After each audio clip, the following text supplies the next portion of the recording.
ये पवित्र कथा श्रवण करने का सौभाग्य आप और हमको मिला है।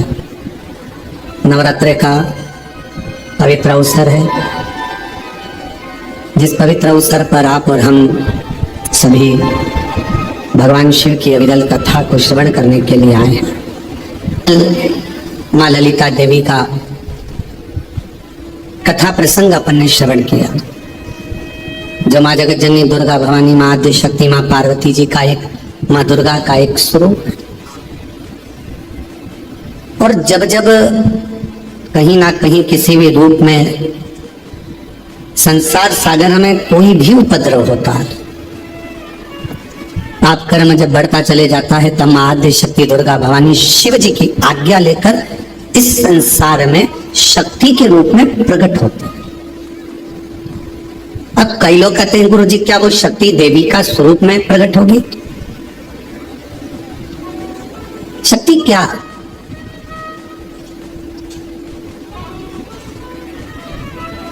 जिस काम को सबने मना कर दिया कि ये तेरे बस का नहीं, तो इसको नहीं कर सकता। ये एक दिवसीय जो जजमान बनने का जो नियम हमने कुबेरेश्वर धाम पर जब भी ऑनलाइन कथा हो तो हमने क्यों बनाया? कई ऐसे भक्त हैं जो सीहोर नहीं आ सकते, कुबेरेश्वर धाम तक नहीं पहुंच सकते, और उनका बहुत दिन से मन था कि जजमान बने। तो हमने एक नियम बना दिया कि सीहोर की जब भी कुबेरेश्वर धाम की कथा हो ऑनलाइन, तो भले एक दिन का लोगों को मौका मिले, पर वो ऑनलाइन कथा के यजमान बने। कोई कह दे आपसे कि आपके बस का ये नहीं है, आप डॉक्टर नहीं बन सकते, आप इंजीनियर नहीं बन सकते, आप कलेक्टर नहीं बन सकते, आप एसपी, डीआईजी, आईजी, कमिश्नर नहीं बन सकते, आप सीए क्लियर नहीं कर सकते। उस समय पर आप जब नर्वस हो जाते हैं, उस समय पर जब आप अंदर से टूट जाते हैं, तब भीतर से आपने जो शिव जी को एक लोटा जल चढ़ाया हुआ होता है, जो जगत जननी जगदम्बा दुर्गा भवानी की कभी आराधना करी होती है, तो शिव और शक्ति आपके अंदर एक बल उत्पन्न करते हैं। उसी को आद्य देवी शक्ति कहा गया है। उसी को शक्ति जो हमें एक ऊर्जा दे, जो हमारे भीतर एक ऊर्जा उत्पन्न कर दे कि मैं ये कर लूंगा, मैं कलेक्टर बन जाऊंगा, मैं आईजी बन जाऊंगा, मुझे गवर्नमेंट जॉब मिलेगी, मैं ये दुकान लगा रहा हूं, मेरी ये दुकान चलेगी। आपके भीतर जब एक ऊर्जा अपने आप प्रकट होने लगे, आपके भीतर जब एक ऊर्जा अपने आप प्रकट हो और आपके भीतर एक बल, आपके भीतर एक ऊर्जा आने लगे, तो समझ लेना कि तुम्हारे भीतर शिव शक्ति माँ दुर्गा भवानी का प्रकट हो गया है। और शक्ति अपनी शक्ति प्रकट हो गई, नहीं है सामर्थ्यता अपनी, शिव कृपा करेगा।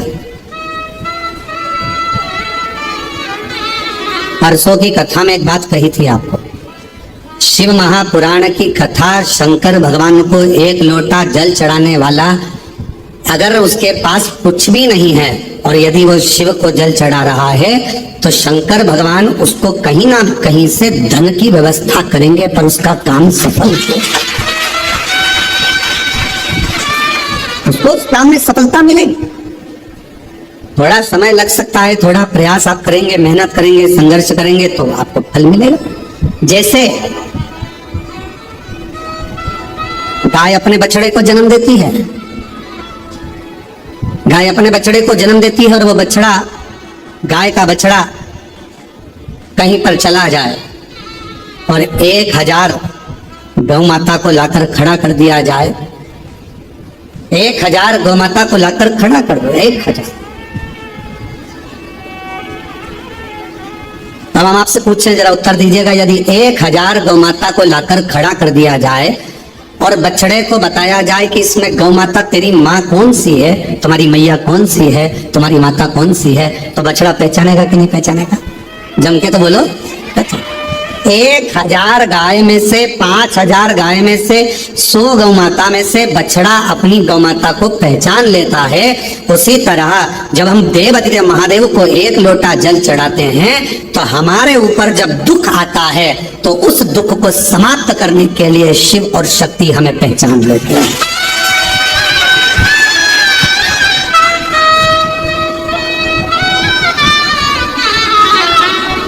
जैसे हमारे कर्म भी हमें पहचानते। तुमने जो कर्म किया उसका फल तो आपको भोगना है। चाहे किसी महाराज जी को हाथ दिखाओ, चाहे किसी महाराज जी को पत्रिका दिखाओ, और चाहे किसी से अपना भाग्य पूछ लो, ललाट पूछ लो, जो हाथ में लिखा, जो ललाट पर लिखा, उसे कोई नहीं टाल सका। शंकर भगवान पर एक लोटा जल चढ़ाकर वो तुम्हारा दुख थोड़ा कम हो जाएगा, और जो दुख आया है वो महसूस नहीं होगा। पर इतना याद रखना कि मेरा भोला बाबा एक ना एक दिन जल चढ़ाने वाले के उस पाप कर्म को भी काटता हुआ नेक कर्म की ओर बढ़ाता चलेगा, अच्छे कर्म की ओर बढ़ाता चलेगा। इसलिए बार बार हम कहते हैं, बार बार हम वर्णन करते हैं कि मत बुरे कर। अपने कर्म जैसे अपने को ढूंढ लेते। आप में से कुरुक्षेत्र से कोई आया है क्या? कभी कुरुक्षेत्र गए हो आप लोग? कोई गया हो कुरुक्षेत्र? आप गए? तो कुरुक्षेत्र में भगवान कृष्ण ने अर्जुन को गीता का ज्ञान दिया, और अर्जुन को गीता का ज्ञान दिया, और वहां पर रिसर्च सेंटर बना। कौन सा रिसर्च सेंटर? भगवान ने जो वाणी बोली थी वो वायुमंडल में आज तक घूम रही है,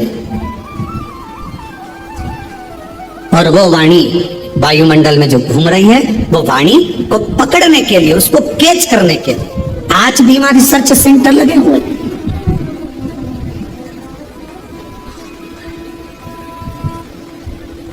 आज भी वहां पर बहुत सारे यंत्र लगाए गए हैं जिससे भगवान कृष्ण की वाणी को खींच लिया जाए। शिव महापुराण की कथा कहती है, जैसे कोई रिसर्च सेंटर उस वाणी को खींचने के लिए लगाया गया है, ऐसा रिसर्च सेंटर तो मेरे भोले बाबा के यहाँ कब का लगा हुआ है। जो व्यक्ति दिल से पुकारता है, जो चाहे वो मछली हो, चाहे वो जलचर हो, चाहे वो थलचर हो, चाहे वो वायुचर हो, चाहे वो मनुष्य हो, चाहे वो पशु हो, चाहे गंधर्व हो, चाहे अप्सरा हो, चाहे चींटी हो, चाहे झिंगुर हो, चाहे मच्छर हो, चाहे हाथी हो, कोई भी भगवान को जब पुकारता है तो भगवान ये नहीं जानते कि उसने हिंदी बोली कि अंग्रेजी बोली कि तमिल बोली कि बंगाली बोली, मराठी बोली कि गुजराती बोली। भगवान को तुम्हारी वाणी से मतलब नहीं है। भगवान ये नहीं देखता कि तुम संस्कृत बोले कि हिंदी बोले कि ये बोले। भगवान तो ये देखता है कि तेरे हृदय की भाषा, तेरे हृदय का भाव जो भीतर से तू पुकारता है, भगवान उस तरंग को सुनकर दौड़ कर आ जाते हैं, जैसे हाथी की तरंग सुनकर दौड़।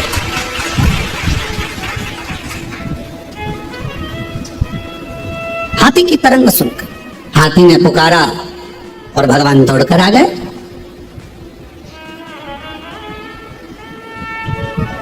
दुर्योधन प्रेम वश भगवान दौड़ते हैं, प्रेम के वश, बाकी का कोई वश भगवान को नहीं कर सकता।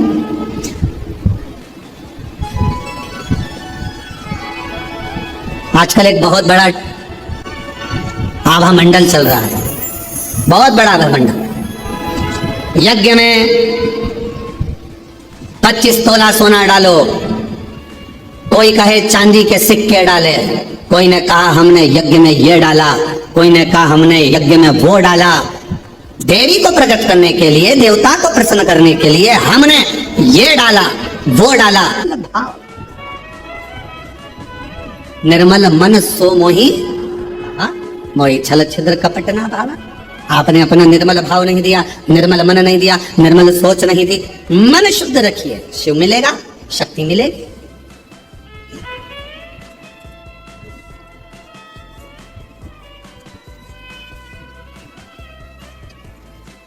दो बहन थी, एक दाती एक महाती।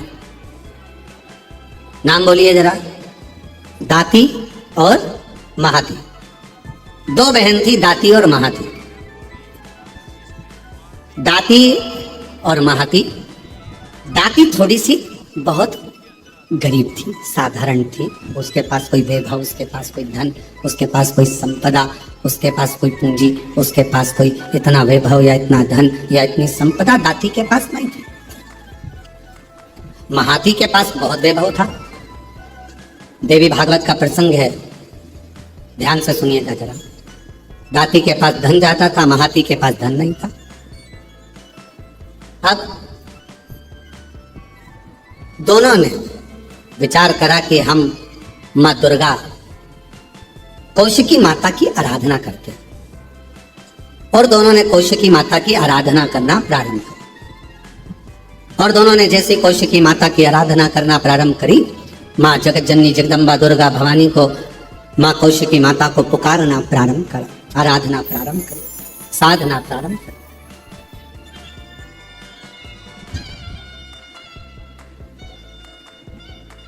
दाती महाती दोनों आराधना कर रहे, दोनों साधना कर रहे हैं। दाती भी साधना कर रही है, महाती भी साधना कर रही है। महाती के पास में वैभव था, धन था, यज्ञ करने बैठी मां आदि शक्ति दुर्गा भवानी का, तो बहुत सारे पदार्थ उसने यज्ञ में समर्पित करे। दाती गाय का, गौमाता का अलोना कंडा, अलोना गोबरी, आपके यहाँ जो बोलते हो, कंडा बोलते हो कंडा, गोबरी बोलते हो गोबरी, आपके यहाँ पर जो बोलते हो, गाय का गोबर का सूखा हुआ जो कंडा होता है, उपला होता है, गोबरी होती है, वो दाती, उसके पास इतना वैभव नहीं था, उसके पास में ना ज्यादा धन था ना वैभव था, तो बहुत सारा पदार्थ वो यज्ञ नहीं कर सकती थी, और नवरात्रि का समय था, तो दाती ने, महाती तो बहुत अच्छा यज्ञ कर रही है, अनुष्ठान कर रही है, पर दाती के पास कुछ भी नहीं है, तो दाती ने एक गाय का उपला, गाय का गोबर का कंडा, उसको कंडा कहते हैं, उपला कहते हैं, गोबरी कहते हैं, उसको जलाती, सामने रख देती, और उस पर थोड़ा सा गुड़ घी गौ माता का लेकर उसको समर्पित कर देती, और आद्य शक्ति माँ दुर्गा भवानी का स्मरण करती, थोड़ी थोड़ी सी संविदा, थोड़ी थोड़ी सी धूप लाती, और धूप को लाकर उस पर छोड़ती जाती। हे माँ अम्बा, स्वीकार करना माँ, मेरे पास जो है मैं तुझे समर्पित कर रही हूँ। जोत जला ले,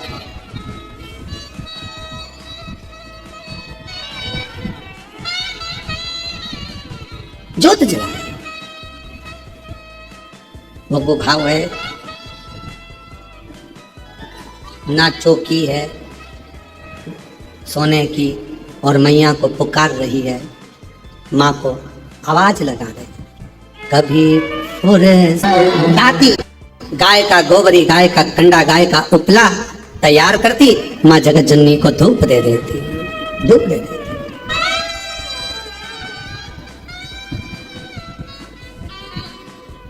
माँ, ना तो मेरे पास में चौकी है, और ना मेरे पास में कोई चांदी की चौकी है, ना मेरे पास सोने की अंबारियां पड़ी पड़ी। माँ, ये तो केवल भाव का है, केवल।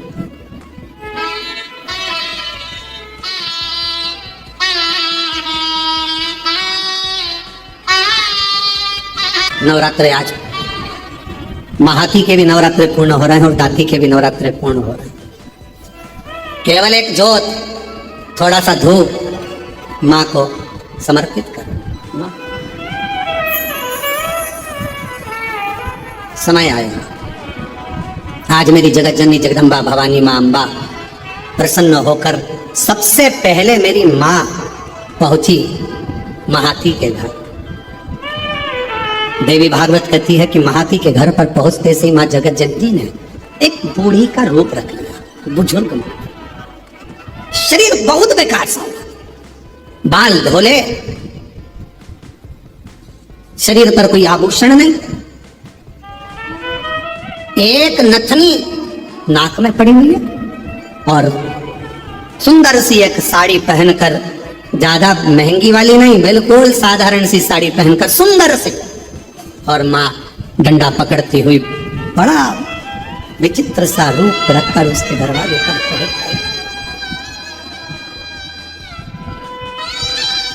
पहुंची। अब विराम का दिवस। महाती, ओ महाती, ए महाती। महाती ने दरवाजा खोला। कौन हो तुम? महाती, बहुत भूख लगी है, बहुत भूख।